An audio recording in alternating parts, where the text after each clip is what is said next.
Es un honor a presentar a Anaid Velasco, que, que es abogada ambiental, miembro de la Comisión Mundial de Derecho Ambiental y de la Comisión de Política Ambiental, Económica y Social de la Unión Internacional por la Conservación de la Naturaleza, coordinadora del área de investigación en el Centro Mexicano de Derecho Ambiental, donde trabaja en proyectos de cambio climático, calidad del aire, energía, biodiversidad y agua con miras al cumplimiento del derecho humano al medio ambiente sano y derechos relacionados. Autora de publicaciones para la Oficina de México del Alto Comisionado de las Naciones Unidas para Derechos Humanos y la Comisión Nacional de Derechos Humanos sobre Agua, Medio Ambiente y Biodiversidad. Bueno, te dejo la palabra, Anaí. Muchas gracias. Hola, ¿qué tal? Buenas noches. Bueno, primero que nada, muchas gracias por la invitación.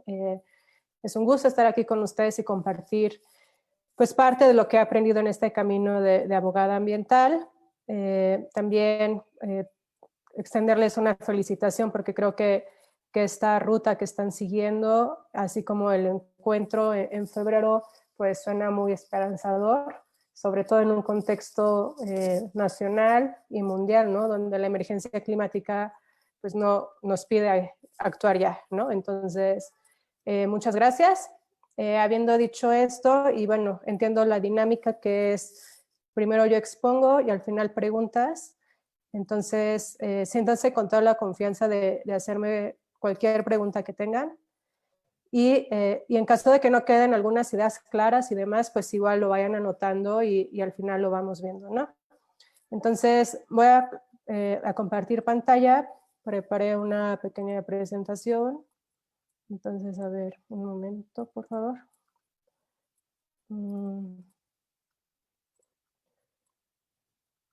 Listo.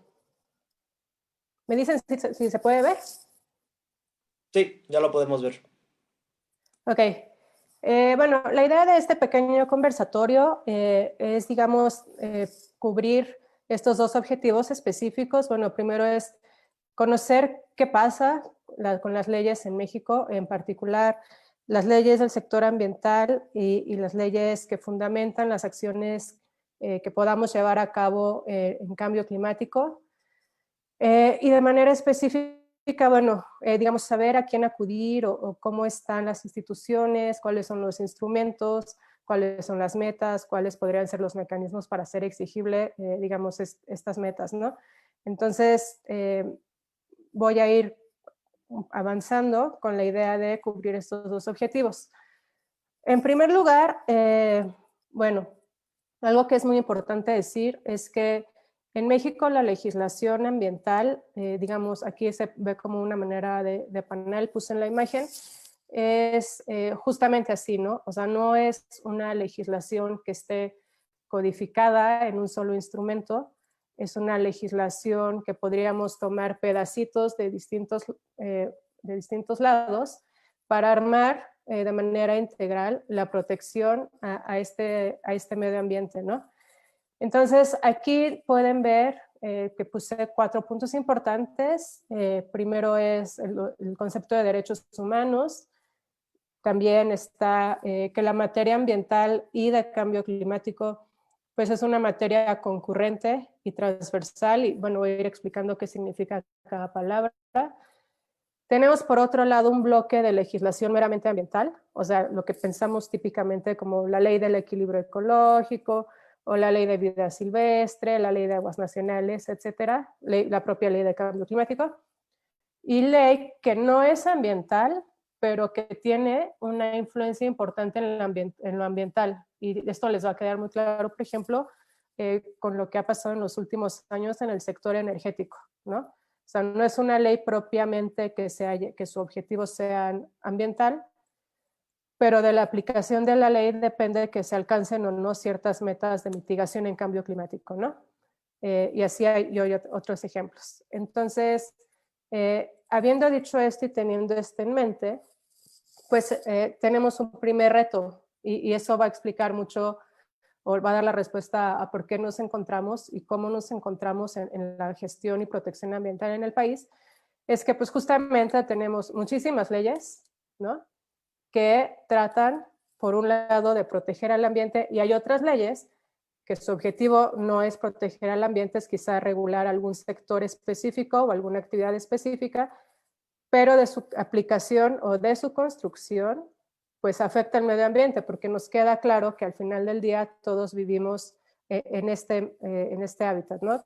Medio ambiente incluye, por ejemplo, la definición de medio ambiente no solo es el ambiente prístino que pensamos en las montañas o en una, digamos, en la costa, etcétera, sino también incluye, digamos, comunidades artificiales, por ejemplo, la parte urbana, ¿no? Entonces, no porque vivamos en una ciudad, no tenemos derecho a un medio ambiente sano, por el contrario, ¿no?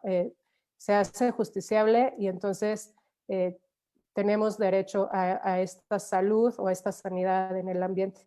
Y lo vemos de manera muy clara, por ejemplo, en temas como calidad del aire, ¿no? En donde en ambientes urbanos es peor que en ambientes rurales, por ejemplo, ¿no? Entonces, bueno.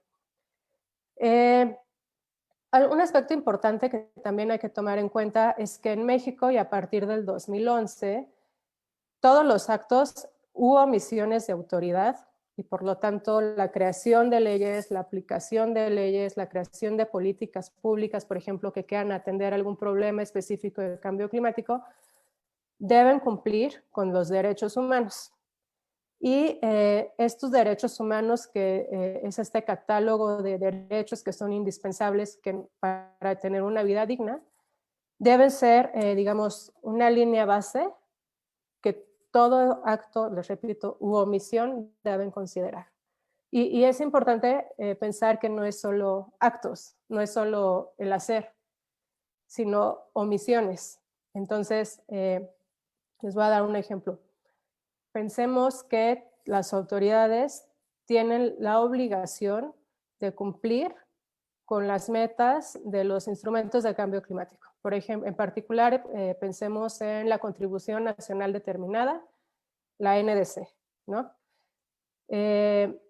Sin embargo, no se ha llevado a cabo el cumplimiento cabal, porque han dejado de hacer cosas, ¿no? Por ejemplo, no dan presupuesto suficiente al sector ambiental, no impulsan de manera progresiva, de alguna forma, por ejemplo, la transición energética con respecto a derechos humanos.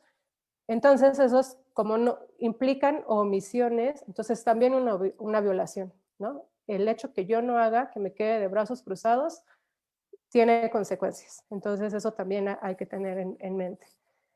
Un recorrido súper rápido, sin que esto sea como una clase de derecho y no aburrirlos, pero por ahí yo tuve algún profesor que decía, ¿no? Que cuando tú tienes cualquier ciudadano a pie o ciudadana, debe conocer sus derechos, ¿no? Porque eso te permite justamente una mejor defensa, ¿no? Informarnos es defendernos y exigir de mejor manera. Entonces, bueno, en esta lámina lo que están ustedes viendo de manera muy rápida es justamente cuáles son estos derechos humanos que tienen una relación directa que yo identifiqué, tanto con la protección ambiental como con la mitigación y la adaptación al cambio climático, ¿no? Entonces, no voy a ir todos, digamos al final si les llama la atención en alguno en particular puedo profundizar, pero solo voy a tomar aquellos que me interesan y que creo que pueden abonar para la conferencia que tendrán, ¿no? En febrero. Entonces, el primero de ellos, bueno, ya les mencionaba, claro, el artículo primero, que son estas obligaciones de derechos humanos de todas las autoridades, tanto en actos como omisiones.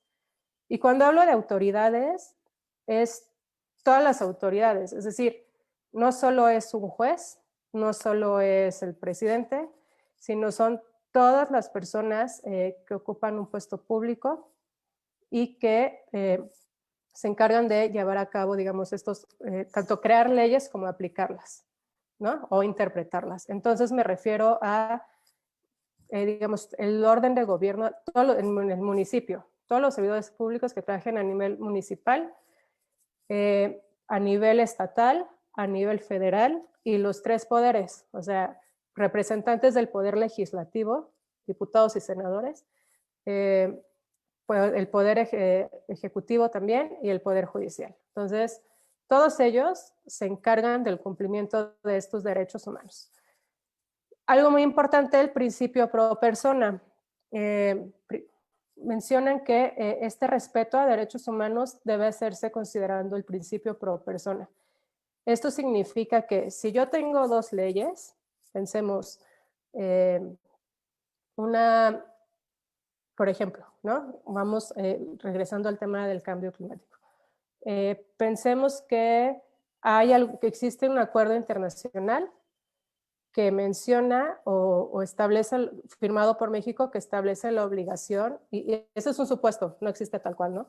Pero que establece la obligación de que la cantidad de agua disponible que debe tener cada persona para la satisfacción de un derecho humano al agua es de 100 litros por persona por día.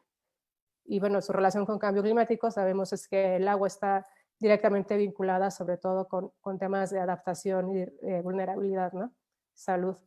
Entonces pensemos que ese tratado internacional establece 100 litros por persona por día, pero una ley nacional establece 50 litros por persona por día. En una aplicación del principio pro persona, tendríamos que atender al estándar que beneficia más a cada individuo, es decir, 100 litros, porque tienes, digamos, una manera más holgada de llevar a cabo tus funciones básicas, ¿no? Entonces, pocas palabras, eso es el principio pro persona.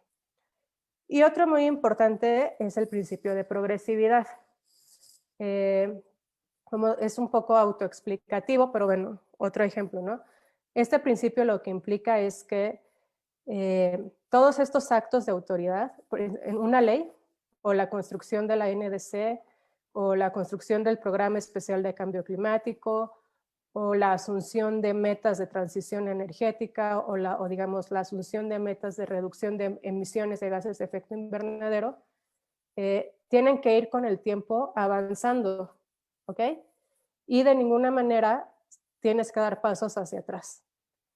Entonces, la progresividad, sobre todo, y ya creo que les va a resonar, digamos, para hacer frente al cambio climático, pues es de vital importancia.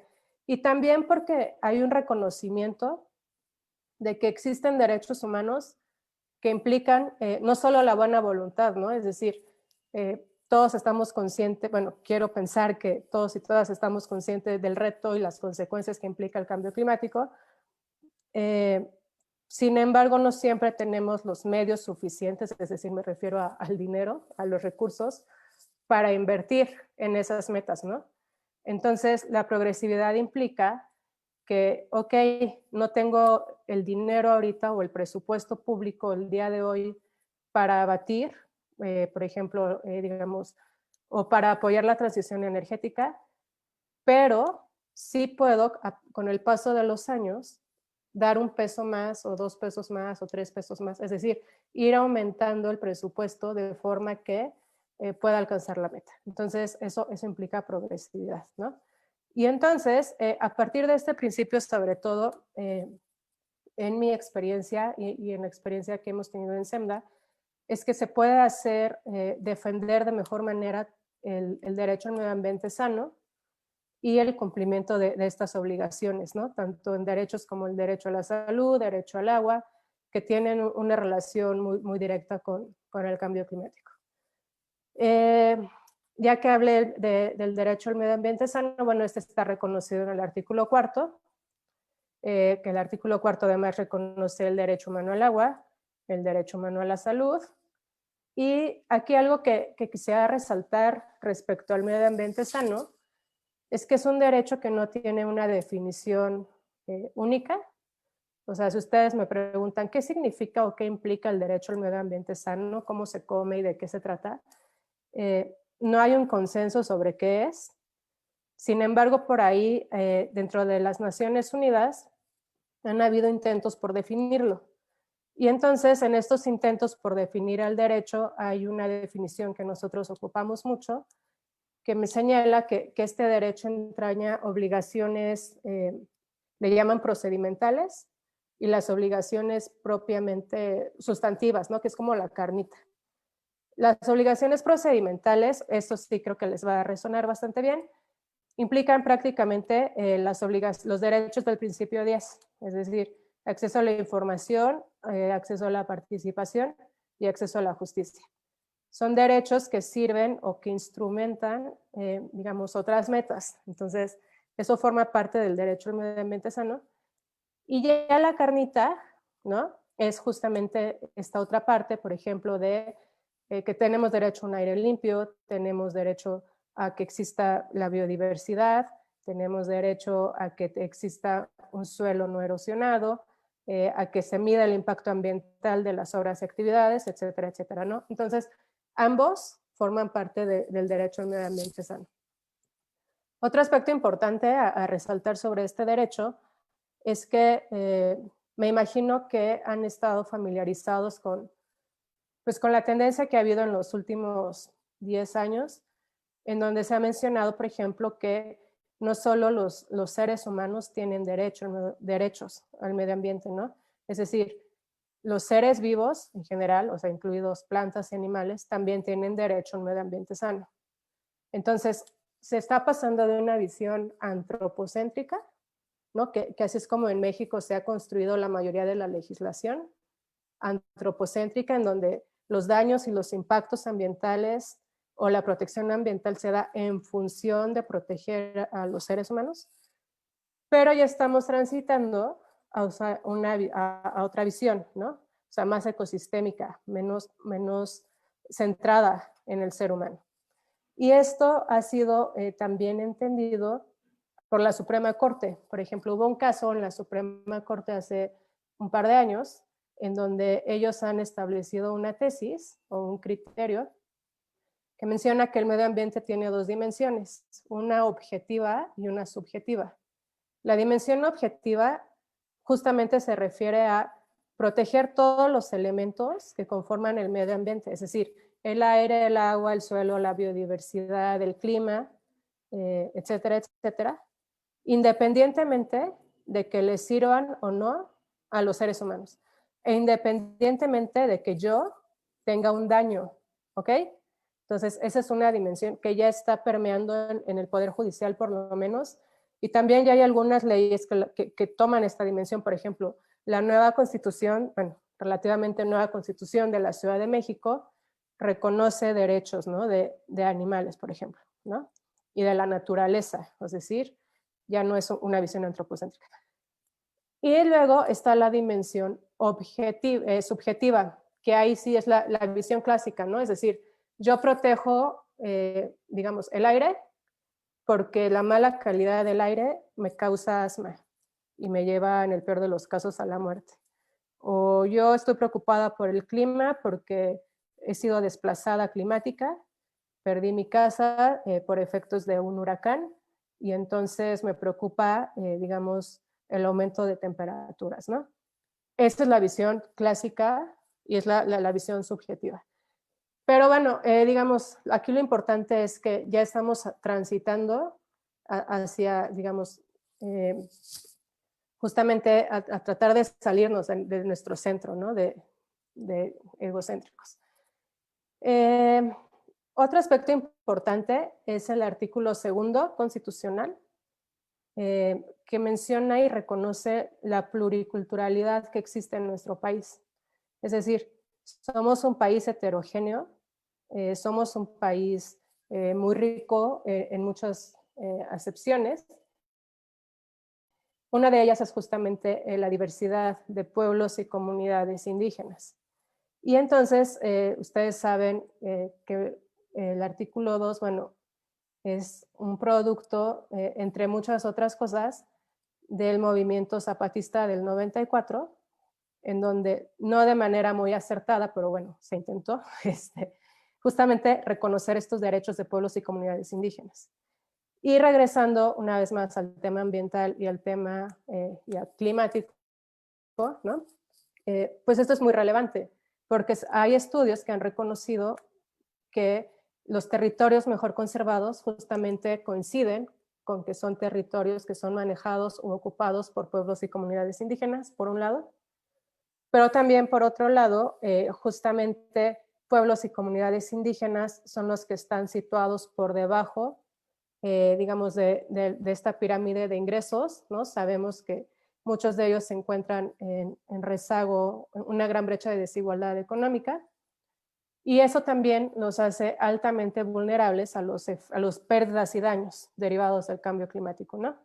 Entonces, saber que existe este fundamento constitucional y que se les reconoce, por ejemplo, por un lado, la libre determinación y la autonomía, es decir, que decidan ellos sus formas de organizarse con base en usos y costumbres, si así lo desean, y el uso y disfruto preferente de recursos naturales, pues nos genera, digamos, a nosotros que no somos pertenecientes a estos grupos y a las autoridades, nos genera la obligación de respetar esa autonomía, esa libre determinación, y de, por ejemplo, considerarlos y preguntarles qué les parece la creación e implementación de ciertas políticas, ¿ok?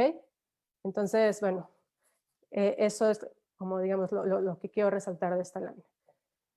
Aquí igual más fundamentos constitucionales, y aquí me voy a detener, bueno, el artículo 27 constitucional, que establece la propiedad originaria de la nación, es decir, en México, a diferencia de otros países, los recursos naturales no son susceptibles de apropiación. O sea, yo o ustedes no somos dueños del agua o del aire o de los minerales ni de los animales, ¿no?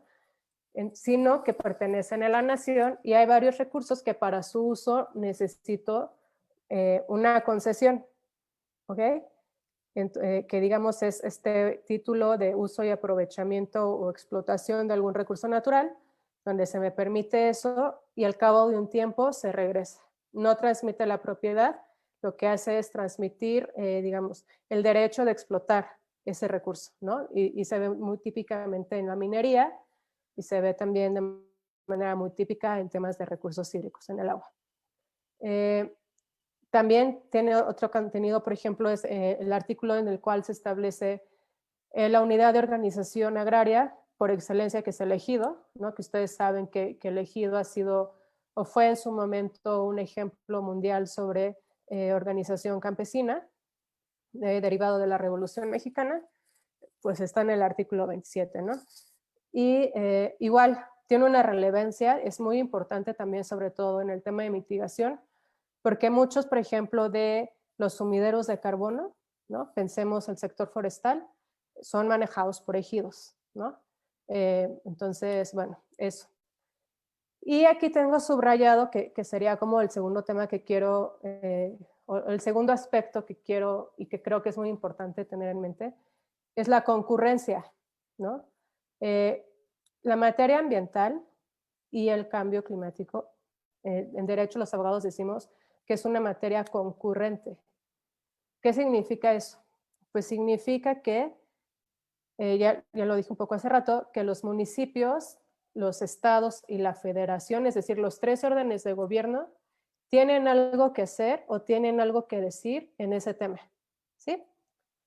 Y esto hace más un poco, digamos, la idea de la concurrencia es hacer más fácil la gestión y la aplicación de leyes, pero la práctica es que a veces lo dificulta, porque tenemos un rompecabezas en donde a veces no sabemos a quién tocarle la puerta, ¿no?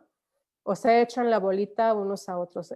Por ejemplo, eso se ve mucho en el tema de agua, ¿no? Que dicen, ¿a quién voy? ¿Voy con la autoridad del agua, con la Comisión Nacional del Agua?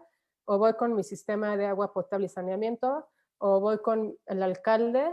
O sea, ¿quién me va a resolver mi problema del agua, no?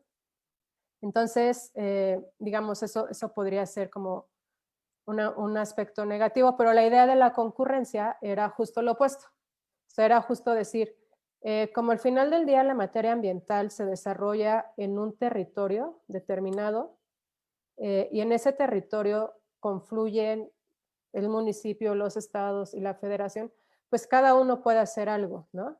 Y no significa que uno sea más importante que otro, porque se tiende a pensar que la federación, o sea, si estamos hablando de competencias federales, casi siempre pensamos que es un tema que es mucho más importante que un tema municipal, pero no siempre es así, y les voy a poner un ejemplo. Un tema federal, por ejemplo, que incide totalmente en la mitigación del cambio climático, es la energía. El sector energético, ¿no? Hidrocarburos, es competencia federal, es decir, está la Secretaría de Energía y sus organismos.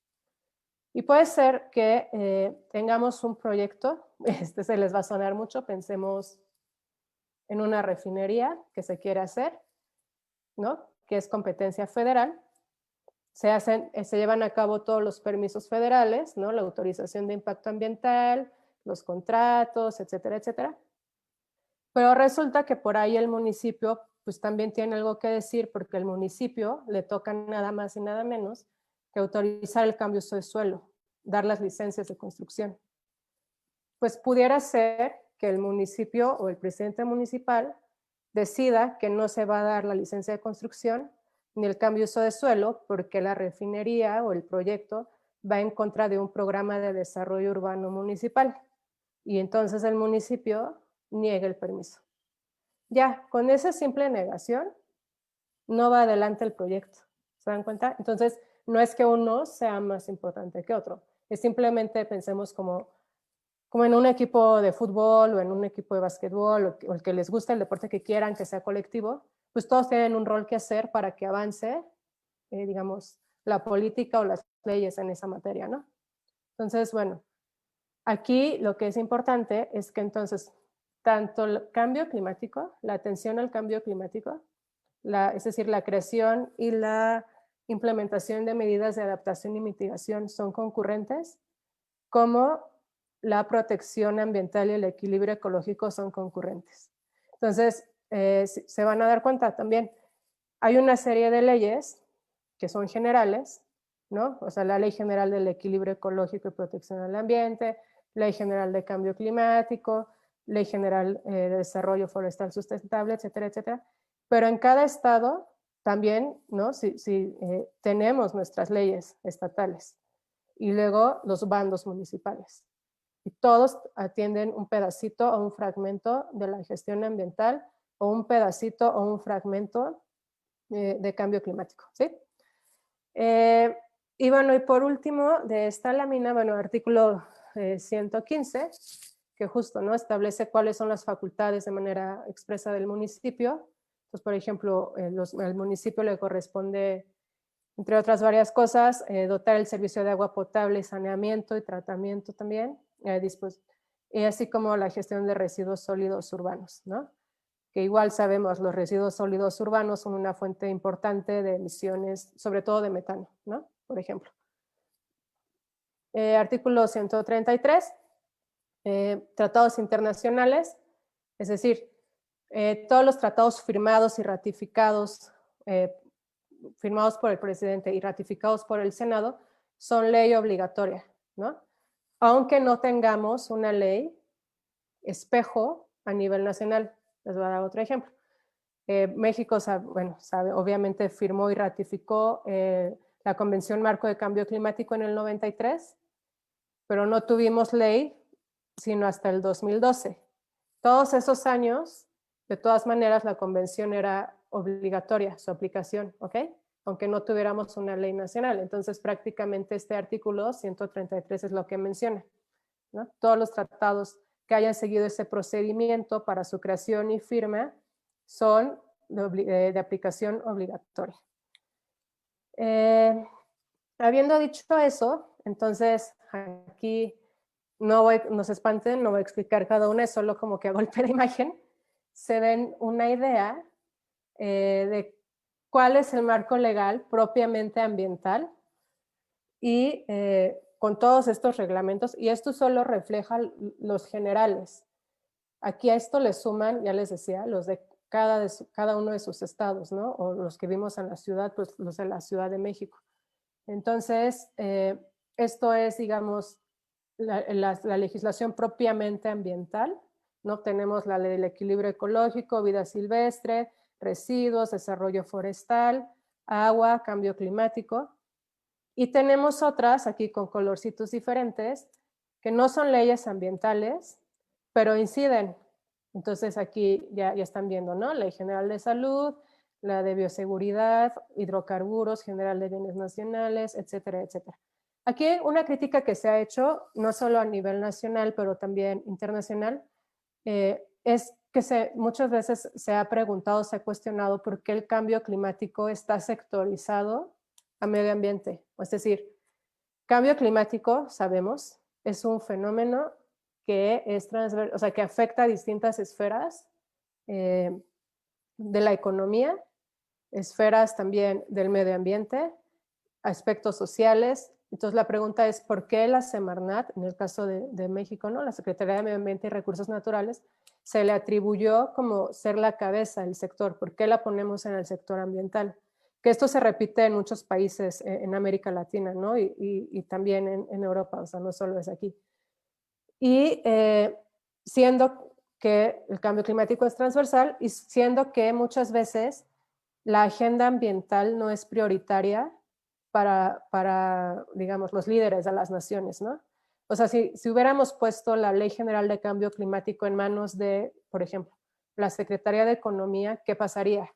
¿No? O si la pusiéramos en las manos del sector energético, ¿qué pasaría?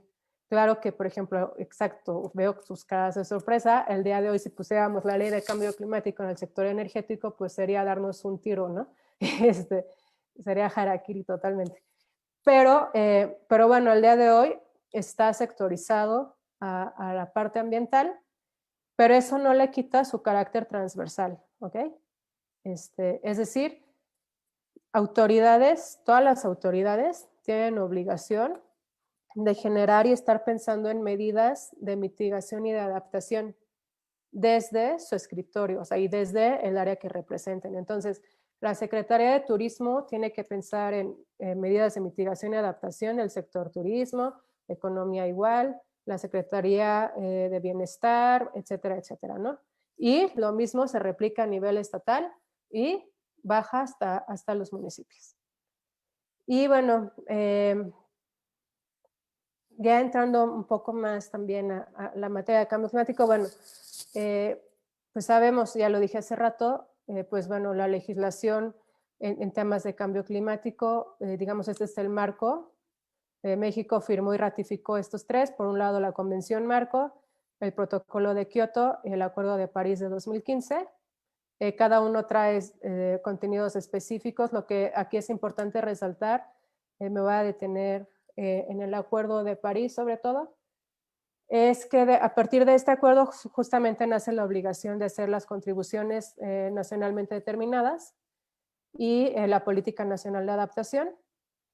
Y algo que avanza mucho, porque no podemos ver disasociado un tema, digamos, científico o técnico o económico de este paraguas de derechos humanos, ¿no? Porque justamente ya les decía, nuestro sistema está construido desde el artículo primero en todo este paradigma de derechos humanos. Entonces, lo que hace el Acuerdo de París en el preámbulo es reconocer la relación que existe entre el cambio climático y los derechos humanos en dos vertientes.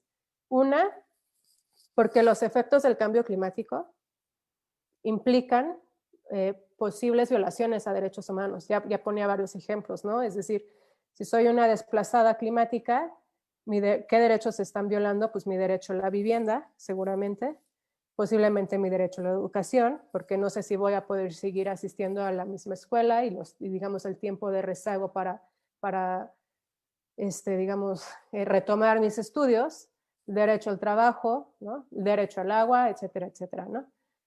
Entonces, por un lado, esa vertiente sobre cómo los efectos del cambio climático generan violaciones, pero otra muy importante y que se ha visto mucho aquí en México es cuidar que las medidas de mitigación y adaptación no violen derechos humanos.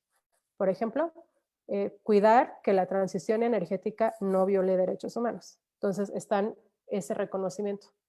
Es decir, si yo estoy haciendo una política que fomente el ingreso de renovables, tengo que cuidar que los proyectos de energía renovable que se implementen en cierto territorio no violen los derechos humanos de las comunidades aledañas, ¿sí? Entonces, es en esas dos. Y todavía no se logra ese reconocimiento de derechos humanos en el articulado en sí mismo del Acuerdo de París. O sea, si ustedes leen artículo 1, artículo 2, etcétera, etcétera, no van a encontrar la palabra derechos humanos. Hasta el día de hoy solo está en el preámbulo y, digamos, en cada COP lo que se ha tratado de hacer es que ya se haya esa inclusión, ¿no? Por otro lado, seguramente han escuchado decir, o espero, que México ha sido un campeón o un ejemplo a seguir en su lucha contra el cambio climático, al menos o había sido, ¿no?, en las negociaciones internacionales. Y esto se debe precisamente aquí a algunos hitos que han hecho justamente o han sido espejo a esta intención de darle prioridad al tema, al menos hasta el 2015, ¿no? Entonces, aquí les voy a mandar la presentación, pero bueno, ya veíamos en el 92 se firma el convenio, luego el protocolo de Kioto, y en el Inter ese es un programa especial de cambio climático cuando todavía no teníamos ley, tenemos luego una ley, distintos instrumentos, en el 2015 la NDC se presenta, y bueno, apenas en diciembre presentamos nuestra actualización, que en realidad no es una actualización, es una ratificación porque no se aumentó la ambición, como seguramente también ya saben. Y esto, digamos, fue, sobre todo la ley de cambio climático, fue un hito, ¿no? Fue algo muy importante porque México fue uno de los primeros países, si no es que el primer país, con una ley general de cambio climático. No es una ley perfecta, o sea, desde el punto de vista de un abogado, hay que decirlo, es una ley que sirve más para dar un poco de orden y estructura a lo que queremos hacer en la materia, ¿no? Es decir, establece, por ejemplo, se cambia el Instituto Nacional de Ecología por Instituto Nacional de Ecología y Cambio Climático, como la autoridad científica o el brazo técnico. Se crea todo un sistema que le llaman el Sistema Nacional de Cambio Climático, en donde las distintas autoridades se hablan, ¿no? Es decir, los que ya les decía, federación, estados, municipios, pero también las distintas secretarías a nivel horizontal, ¿no? Sectur, con Semarnat, con SADER, con CENER, con etcétera, etcétera, para ver cómo se va a atender el tema. Se crea también el sistema de inventario y registro de emisiones, que esto deriva justamente de la Convención Marco, un sistema de información de cambio climático, los instrumentos de política climática, que es la Estrategia Nacional, el PEC, la NDC, la Política Nacional de Adaptación, etcétera, etcétera. Se establece la división de competencias, ¿no? Es decir, qué va a hacer la federación, que los estados, que los municipios. Todo eso está muy bien, es decir, nosotros le llamamos, establece toda una arquitectura institucional climática. La crítica que ha recibido es que no hay sanciones expresas. O sea, ¿qué pasa si no lo hago? ¿Cuál es la sanción? ¿Es económica? ¿Es destitución del servidor público? No sé, ¿no? ¿Es una multa? ¿Es una clausura? ¿Cuál es la obligación de los particulares, no? No queda tan claro. Y es más bien hasta el reglamento, esta ley tiene un reglamento, que es el reglamento del Registro Nacional de Emisiones, en donde ahí sí establece justamente la obligación de reportar las emisiones siempre que excedan cierto tonelaje al año. Si yo no las reporto, ahí sí tengo una sanción. Pero más allá de eso, no es claro, ¿no? O sea, ¿qué pasa si yo permito un asentamiento humano en la orilla de un río que lo hace altamente vulnerable a los efectos del cambio climático, ¿no? Pérdidas y daños. ¿Cuál es la sanción? ¿Qué sucede? No hay. Entonces, claro, es una ley perfectible, pero digamos, eso es lo que existe, ¿no? Entonces, esto es un poco más esquematizado cuál es la estructura de la ley. Contiene mecanismos de transparencia y acceso a la información. También establece, por ejemplo, un mecanismo de evaluación de política climática, que eso fue muy novedoso, o es muy novedoso, llama mucho la atención a nivel internacional, porque lo que hace este mecanismo es justamente medir, por ejemplo, si el PEC o la Estrategia Nacional de Cambio Climático son adecuadas para cumplir con los objetivos de la ley, con los objetivos de mitigación y adaptación, ¿no? Entonces, esto no existe en otras leyes. Por ejemplo, la ley del equilibrio ecológico y protección al ambiente, de esa ley deriva el programa sectorial de medio ambiente, pero no hay un mecanismo de evaluación del programa sectorial de medio ambiente, ¿ok? Entonces, mientras que sí hay del programa especial de cambio climático. Entonces, este es un instrumento que se le tiene que sacar mucho provecho. Hasta el día de hoy han habido 2 evaluaciones. Se publica en el diario oficial lo que encuentran los evaluadores, las recomendaciones, y si por ahí tienen curiosidad o tiempo de leer cómo vamos en el cumplimiento de nuestros instrumentos, pues se van a dar cuenta, porque así ha sido publicado, que vamos bastante rezagados, ¿no? O sea, es decir, la meta no solo no es ambiciosa, no corresponde al escenario del 1.5 grados que reportó el IPCC, sino que además no es ambiciosa, pero no vamos avanzando bien al cumplimiento de la meta. Y eso está en estas evaluaciones. Y bueno, aquí la ley establece una definición jurídica de qué vamos a entender por mitigación y qué es adaptación, que igual tampoco no voy a entrar. Y un aspecto muy importante también de esta ley es que en sus transitorios, que le han llamado como aspiracional, porque no hay sanciones, pero bueno, en los artículos transitorios sí se establecen metas específicas, responsables y fechas de cumplimiento de metas tanto de adaptación como de mitigación. Eso no lo van a encontrar en otra ley, ¿no? O sea, bueno, que yo sepa de las que he manejado, no existe. Por ejemplo, si yo me voy a la ley de aguas nacionales, no existe una meta de, por ejemplo, al 2030 el 98% de la población dispondrá de cuerpos no contaminados de agua. No existe. O en la ley de residuos. Sin embargo, la ley de cambio climático sí. En esta ley, a manera de ejemplo, ¿no? Por ejemplo, en metas de adaptación, se supone que antes de finalizar el 2013, todos los estados de la República tendrían que haber elaborado y publicado sus programas locales para enfrentar el cambio climático. ¿Lo tenemos? No todos los estados, o sea, sí ya todos los estados tienen un programa de cambio climático, pero no se cumplió antes de 2013, ¿ok? Etcétera, etcétera. Y lo mismo se repite con mitigación, ¿no? Por ejemplo, bueno, salvo la primera que no pusieron una fecha de cumplimiento, pero, por ejemplo, para el 2020 se supone tendríamos que tener una forma gradual, un sistema de subsidios que promueva las mayores ventajas del uso de combustibles no fósiles, eficiencia energética, transporte público sustentable con relación al uso de los combustibles fósiles. ¿Lo tenemos al día de hoy? No. Pero se supone que lo tendríamos que haber tenido, ¿no? La ventaja de esto, y aunque ya he dicho que no hay sanciones, es que desde el punto de vista de un litigio o una defensa, ¿no? Un litigio climático que se ha también puesto como de moda en los últimos 5 años, ustedes tendrán conocimiento, por ejemplo, del primer litigio que se ganó fue en Holanda, ¿no? El de Uganda, que justamente decían que el gobierno no estaba cumpliendo con sus metas y sus compromisos de reducción, ¿no? ¿Y cómo lo demuestras? Entonces, este tipo de metas o este tipo de compromisos que se pusieron en la ley y que muchos fueron retomados en la NDC, sirven para eso, ¿no? Justamente decir, a ver, tú México te comprometiste a este sistema de subsidios para el 2020 y está en la ley y ya estamos al 2021 y no existe ese sistema de subsidios. Lo demandas. No van a sancionar al servidor público, pero sí vas a propiciar, en el mejor de los casos, a que se empiece a trabajar sobre ese sistema de subsidios, ¿sí?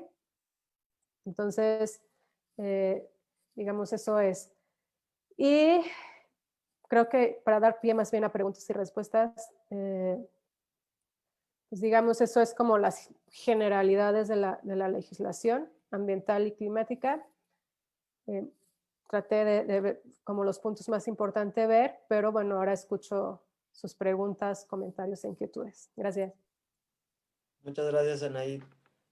Bueno, pasamos a la sección de preguntas. Veo que Mariana quiere preguntar. Adelante, Mariana, si quieres abrir el micrófono o escribirlo. Sí, hola, buenas noches a todos y gracias por la presentación.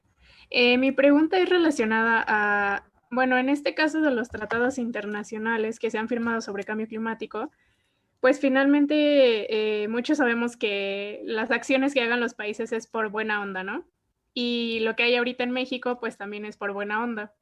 Pero no hay una forma de formalizar más esto en el que los países sean obligados a realizar acciones para mitigación y adaptación de cambio climático, o siempre van a ser los tratados como, pues si quieres cumplirlos, está bien, y si no, no pasa nada.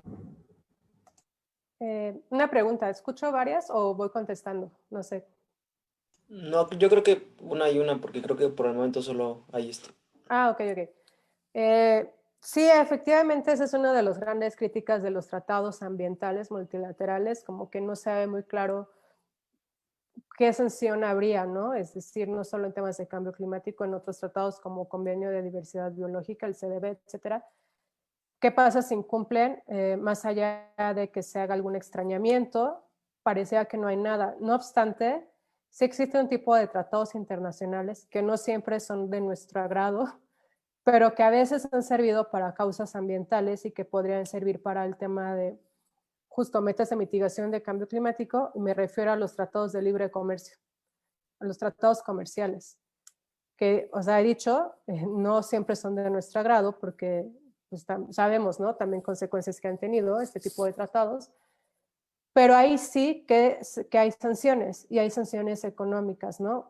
Por ejemplo, no sé si han escuchado o leído, sobre todo el año pasado, a partir de la segunda mitad, con todos estos cambios de la política energética y los acuerdos de renovables, tanto la Unión Europea como Canadá, como Estados Unidos, manifestaron un extrañamiento porque estos acuerdos que de alguna manera frenan eh, la implementación de proyectos de energía renovable atentan contra los capítulos de inversión tanto de, bueno, ya no es el Telecan, es el TEMEC, del TEMEC, como el Tratado de Libre Comercio con la Unión Europea. Y ahí sí, cuando tú violas, digamos, estos capítulos, hay sanciones económicas. México ya ha tenido experiencias negativas al respecto, por ejemplo, justo en el marco del Telecan, hace muchos años, en los 80s, se le demandó por un tema de un confinamiento de residuos peligrosos, y México perdió en un panel arbitral y se tuvieron que pagar muchos millones, muchos de pesos, que obviamente salieron de los impuestos, ¿no? De los mexicanos. Entonces, más allá de eso, creo que todavía es un reto, regresando a los tratados propiamente ambientales, justamente cómo hacer esa exigibilidad más allá de la reprobas, o sea, de reprobarlos, ¿no? O claramente que si tú incumples, eh, pues hay como una desaprobación, pero es más política que económica o demás. Entonces, bueno, es eso. Tenemos otra pregunta de Ari Ramos que dice, ¿crees que la creación de una fiscalía ambiental es de suma necesidad en México? No sé si por ahí me podrías explicar un poquito más. O sea, fiscalía como un defensor del ambiente, digamos. Ari- sí, dice que sí. Ok. Pues más que una fiscalía ambiental, o sea, creo que es útil, pero a mí me preocupa más justo esta parte, ¿no? De qué va a pasar. Pensemos que tienes una fiscalía ambiental, pero no tienes un juez capacitado para entender el cambio climático, porque nos ha pasado, ¿eh? Tenemos un par de juicios que ni siquiera han sido admitidos, o sea, porque no entienden el tema. Entonces, creo que antes de crear más, digamos, mecanismos para hacer exigible algo, porque creo que tenemos bastantes, tenemos un juicio de amparo, tenemos, bueno, ya la quieren desaparecer, pero la Comisión de Derechos Humanos, tenemos ya un reconocimiento que le llamamos el interés legítimo, ¿no? Que es como cosas como más jurídicas, pero digamos ya prácticamente cualquier persona que pueda tener riesgo de un daño puede accionar un juicio de amparo. Creo que lo que en mi percepción hace más falta, más que la fiscalía, es realmente, por ejemplo, implementar la reforma del Poder Judicial que establecía la obligación de tener salas ambientales, por lo tanto, jueces especializados en materia ambiental, que entiendan los temas, o sea, que entiendan por qué es importante el cambio climático, que entiendan por qué emitir más emisiones de gases de efecto invernadero viola mi derecho al medio ambiente sano. O sea, yo más bien iría por ahí. Ok, tenemos otra pregunta, van a ser dos. La primera es, si quisiéramos indagar más de estos temas, ¿qué cursos, libros, diplomados, especializaciones nos recomendarías? Hoy hay muchísimos. Bueno, especializaciones, hay una justo en la UNAM tienen la especialidad de Derecho Ambiental, que no permiten solo, o sea, no solo son abogados, ¿no? Con cualquier formación puedes hacer el examen de admisión. El examen de admisión prácticamente te preguntan la Constitución, o sea, no tienes que tener conocimiento muy específico, entonces hay una especialidad. Igual en la UNAM hay un diplomado que se abre cada año sobre Derecho y Cambio Climático, ¿no? Un diplomado de cambio climático que me parece bastante bueno, que es interdisciplinario. ¿Qué otro? Pues esos son los que ahorita se me vino en mente, pero puedo un poco más rascarle. Libros, bueno, propiamente más que libros, creo que algo que sirve muchísimo son los informes de los relatores de Naciones Unidas. Naciones Unidas nombran relatores honorarios que son expertos en ciertas materias y entonces ellos cada año justamente tratan de dar respuesta a alguna pregunta que se hacen sobre algún derecho humano, ¿no? Entonces, por ejemplo, el relator sobre derechos humanos relacionados con medio ambiente, han habido 3, ahorita estamos en el tercero, pero justamente ellos en sus informes dan su interpretación y sus recomendaciones y sus conclusiones sobre, por ejemplo, justamente hacia dónde va el tema, por ejemplo, de calidad del aire o de los defensores ambientales, y se han hecho 2 sobre cambio climático, 2 informes de cambio climático. Creo que esos son muy buenos. Perfecto. Otra pregunta de parte de Facebook de Fiorella Cepeda nos dice, ¿cuáles consideras que son los vacíos legales más trascendentes en materia ambiental? Más que vacíos, creo que tenemos una legislación, ya lo decía al inicio, ¿no?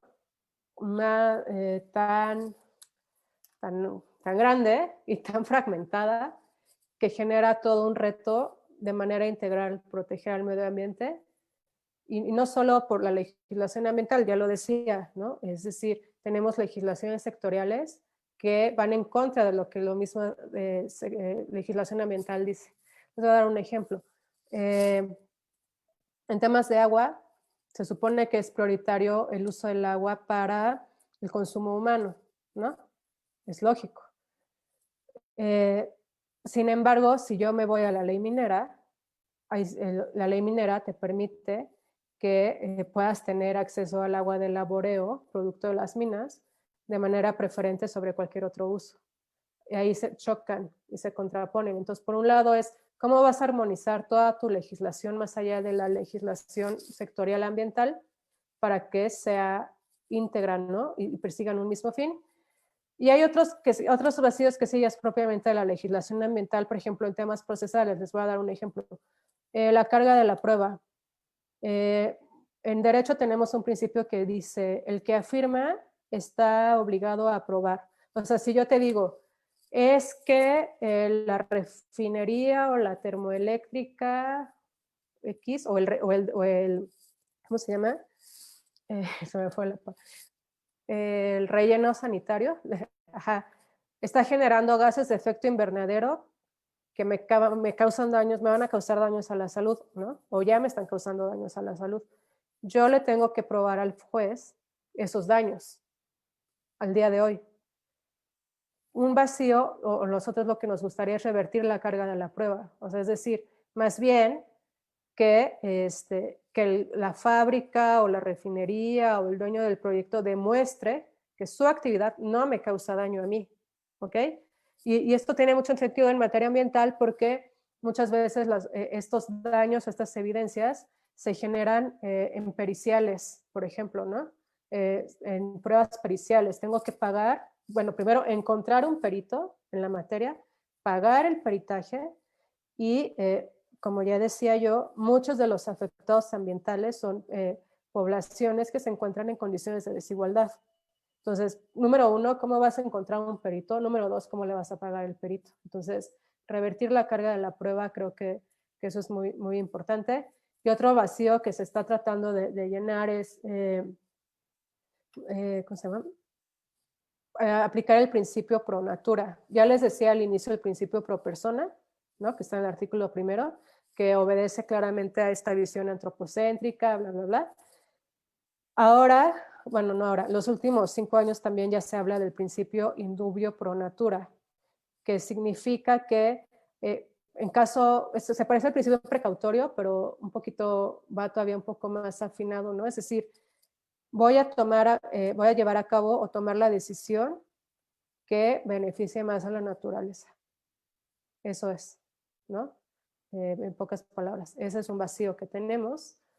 Ella decía otro, que es que no se ha implementado la reforma del Poder Judicial en donde tengamos estas salas especializadas ambientales. Entonces, ¿de qué sirve que yo haga mucho litigio ambiental o mucho litigio climático si los jueces que están recibiendo esas demandas no saben o no entienden o no quieren entender de qué se trata? Y otro vacío, que no solo es en materia ambiental, pero también nos pega mucho en materia ambiental, esto es un vacío del sistema de justicia, es cómo es la ejecución de la sentencia. Muchas veces tenemos juicios que se ganan en papel. Tengo una sentencia que me da la razón 5 años después y por lo tanto 5 años después ya tengo un proyecto construido. O sea, ¿qué van a hacer? ¿Van a demoler el proyecto? Entonces, creo que esos aspectos son muy importantes.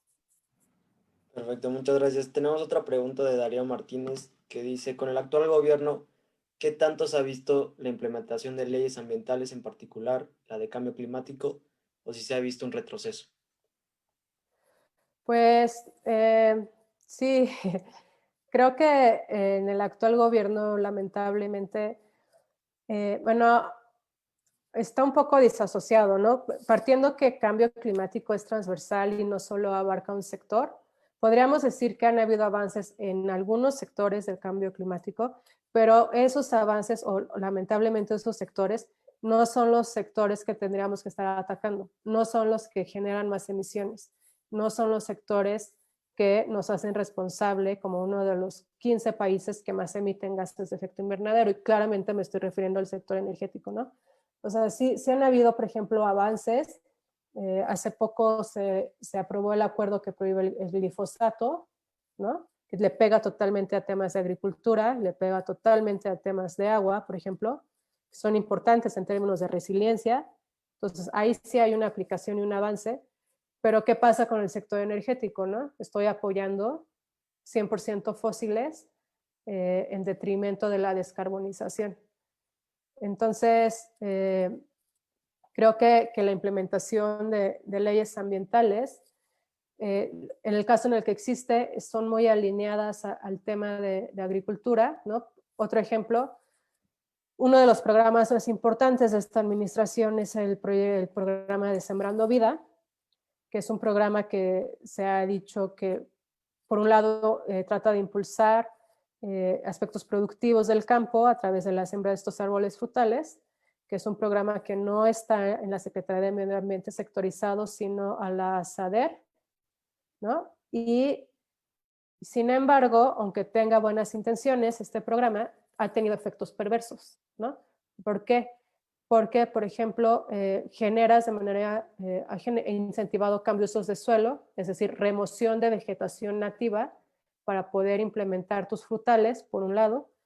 Por otro lado, compite con programas como pagos por servicios ambientales, en donde ejidatarios o dueños de terrenos recibían un incentivo económico por dejar tal cual la vegetación nativa, y como este programa te da más recurso, te da más dinero, Entonces es más atractivo irte al Sembrando Vida y entonces dejas de conservar esta parte, ¿no? Entonces, justo ahí habría que ver como caso por caso, pero también lo que se ha visto, y no solo en cambio climático, también en tema ambiental, pues es que el presupuesto pues ha sido altamente castigado, ¿no? De por sí ya desde 2015, desde los mediados de la administración anterior, ha habido un decremento del presupuesto público al sector ambiental que se ha profundizado con la política de austeridad y ahora el COVID, la atención a la COVID en temas ambientales. Pero irónicamente no se detiene el presupuesto para otros proyectos, ¿no? Como el Tren Maya o la refinería, etcétera, etcétera. Tenemos 3 preguntas más. La primera, te voy a hacer 2 porque una es sencilla, creo. La primera es, ¿sabes si el diplomado de la UNAM lo puedo tomar online? Lo dice Ari Ramos. Y la segunda que nos envía por Facebook Elixus Orca, en Facebook, que dice, la carga de la prueba podría parecerse a la jurisprudencia en materia ambiental. Bueno, esa de la jurisprudencia quizá que me explique un poquito más. Okay. Y sí, el diplomado de la UNAM, bueno, sí, ahorita sí es online, pero obviamente por las circunstancias que tenemos. Antes era presencial, eso sí sé, pero me imagino que como sigue todo este año, pues va a seguir siendo online, que yo sepa. Y Ajá. creo que esta sería nuestra última pregunta. Sería de Uriel Medina, que nos dice, ¿de qué manera el recientemente ratificado acuerdo de Escazú puede servir como herramienta para estos problemas en materia legal? Bueno, qué bueno que lo mencionas. Bueno, creo que el acuerdo de Escazú lo que nos hace es brindarnos justamente más herramientas para avanzar hacia exigir que se cubran estos vacíos, ¿no? O sea, el acuerdo de Escazú, al cubrir el acceso a la información, participación, justicia, nos ayudan a cubrir, por ejemplo, el tema de la carga de la prueba, tener mecanismos de participación un poco más efectivos, ¿no? No solo de legitimación, sino con resultados más allá. El acuerdo de Escazú, un aspecto muy importante es el mecanismo que establece para los defensores de derechos ambientales, ¿no? O sea, que debes garantizar un entorno en donde la defensa del derecho al medio ambiente sano y derechos territoriales conexos a ese no pongan en riesgo tu vida, por ejemplo, ¿no? Y esto es muy relevante sabiendo que México es como a nivel regional, si no mal recuerdo, el tercer país más peligroso para defender el medio ambiente sano, ¿no? Por ejemplo. Entonces, sí, el acuerdo de Escazú sirve al 100%. De hecho, hay algo muy importante en el acuerdo de Escazú. En temas de acceso a la información, por ejemplo, hay ahí una definición de autoridad que va más allá de la definición tradicional que tenemos. Y les voy a poner ahorita un ejemplo. De acuerdo al acuerdo de Escazú, para la aplicación del derecho a la información, autoridad no solo es, ya les decía, o sea, no es una secretaría o un diputado o un juez, etcétera, no. Es también un privado que opere con recursos públicos o que esté llevando a cabo un servicio público. Eso es también autoridad, de acuerdo a Escazú, en términos de derecho de acceso a la información. Y esto es buenísimo porque nos abre la puerta o el abanico totalmente a pedir información, por ejemplo, a concesionarios de ciertos servicios públicos, ¿no? O si yo recibí para mi proyecto dinero público, tengo la obligación de rendir cuentas en términos de derecho a la información. Entonces, ahí está en ese acuerdo. Tenemos una mano levantada de Luis Canales. Luis, si quieres abrir tu micrófono, por favor. Claro. Hola. En tu Hola. opinión, ¿qué mecanismos o qué actividades crees que nos pueden ayudar a los ciudadanos, a los jóvenes, estudiantes, por ejemplo, a tener una mayor incidencia en todas las tareas de elaboración o modificación de la legislación ambiental, precisamente? Sí, bueno, no últimamente, ¿verdad? Pero Han habido los ejercicios de Parlamento abierto, ¿no? Creo que son uno de los espacios importantes justamente para incidir en la creación de estas leyes, modificación de leyes. Otro mecanismo, pero que ya se ha abierto en los últimos años, que no ha sido tan utilizado, pero porque no es tan sencillo, o sea, sí hay ciertos requisitos, es tener, por ejemplo, el uso de iniciativas ciudadanas, siempre que firmes, que compile cierta cantidad de firmas, puedes proponer tú una ley, ¿no? Y digo que no es tan sencillo porque justamente el reto es juntar la cantidad de firmas que te piden, ¿no? Para esas iniciativas, pero bueno, existe el espacio. También creo que el tema de juventud, ¿no? Es decir, este sector ha tomado mucha fuerza, sobre todo en temas ambientales y de cambio climático. Tienen una legitimación que se han ganado a pulso y en los últimos años también he visto que se han abierto más espacios tanto en el Poder Ejecutivo, ¿no? Semarnat, por ejemplo, digamos, hablando de ambiente y cambio climático, para justamente escucharles sus inquietudes e incidir. En el caso de Semarnat, pues no es en las leyes, porque Semarnat no hace leyes necesariamente, de hecho, pero sí en las políticas. Entonces, creo que esos son, digamos, como los más lógicos. Y en una segunda instancia, una manera tal vez más combativa, más confrontativa, si no funcionan las primeras, pues es a través de estos litigios, ¿no? Litigios en donde se ha puesto sobre la mesa la defensa de ciertos derechos y muchos de ellos a nivel internacional han sido impulsados por la juventud, sobre todo. Ok, muchas gracias.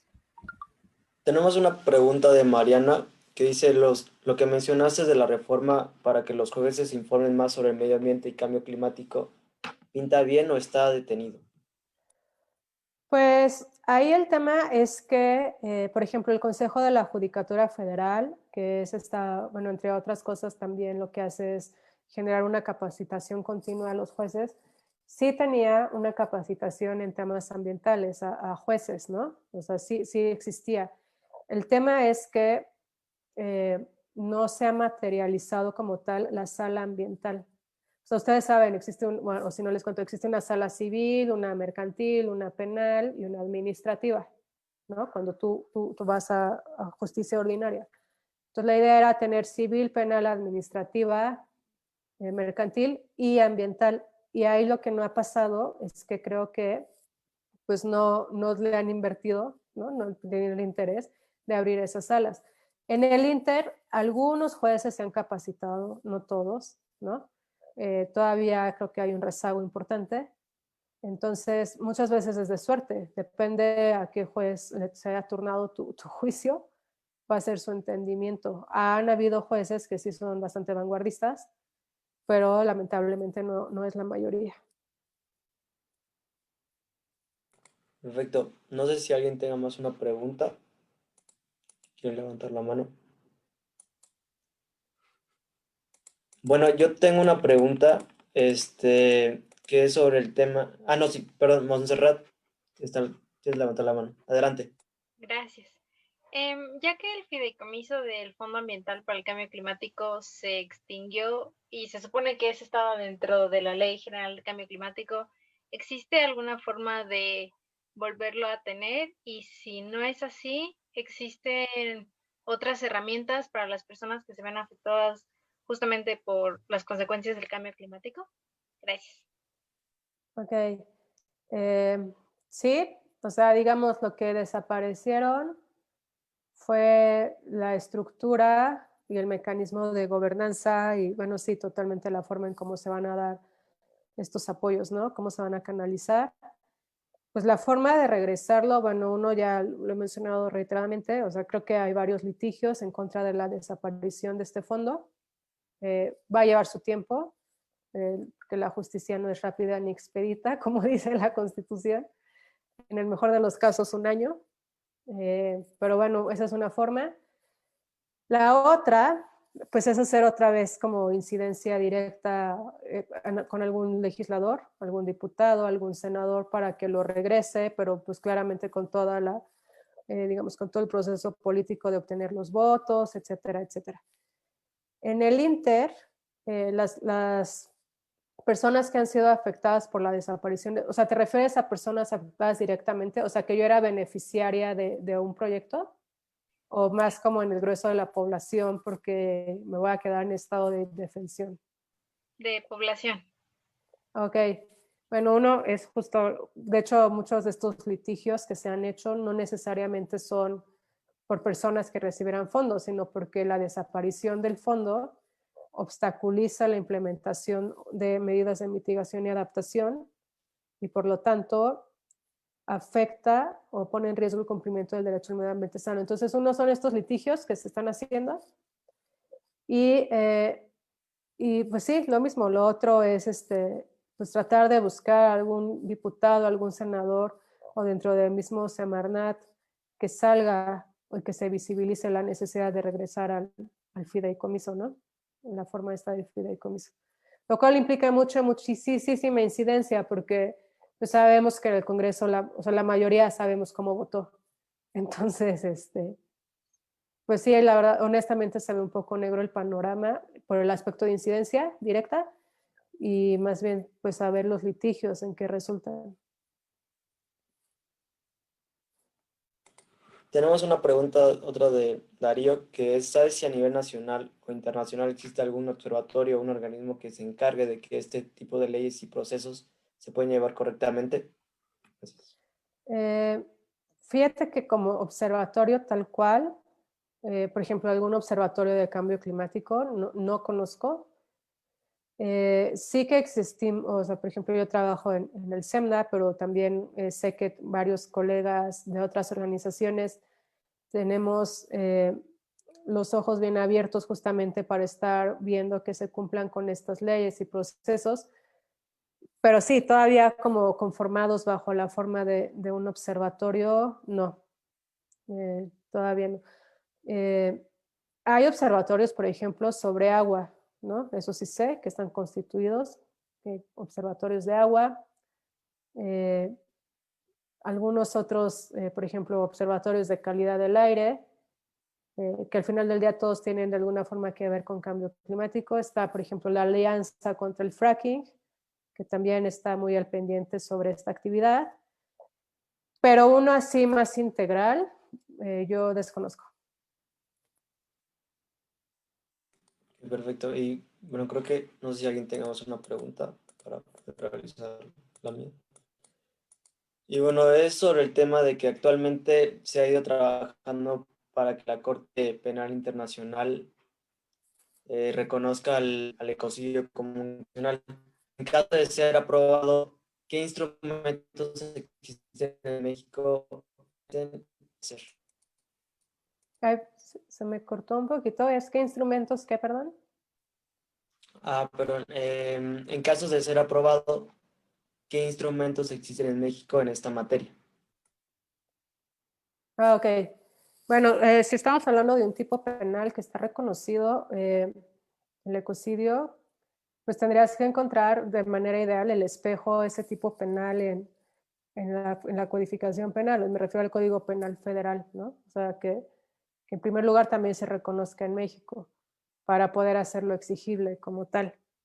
Entonces, a partir de ahí, y claramente la forma en cómo se pronuncia la Corte Internacional va a generar fuerza o fuerza en la incidencia para que a nivel nacional, digamos, tenga este espejo, ¿no? sobre el ecocidio. Que no sabía, lo voy a tomar nota, que estaban discutiéndose eso en la Corte Penal. Perfecto. Y ya, que esta sería la última y ya sería de Lila. A partir de las propuestas que se han entregado antiguas de encuentro, bueno, creo que esto no sé si lo puedo contestar, pero de todos modos lo hago. A partir de las propuestas que se han entregado en antiguas LECOIS, algunas se han tomado en cuenta por parte de alguna institución. Sí, la verdad es que no sé cuáles han sido las propuestas anteriores. Si me mencionan 3 o 4 y ya quizá pueda. No sé si Lila quiera exponer un poquito más el tema.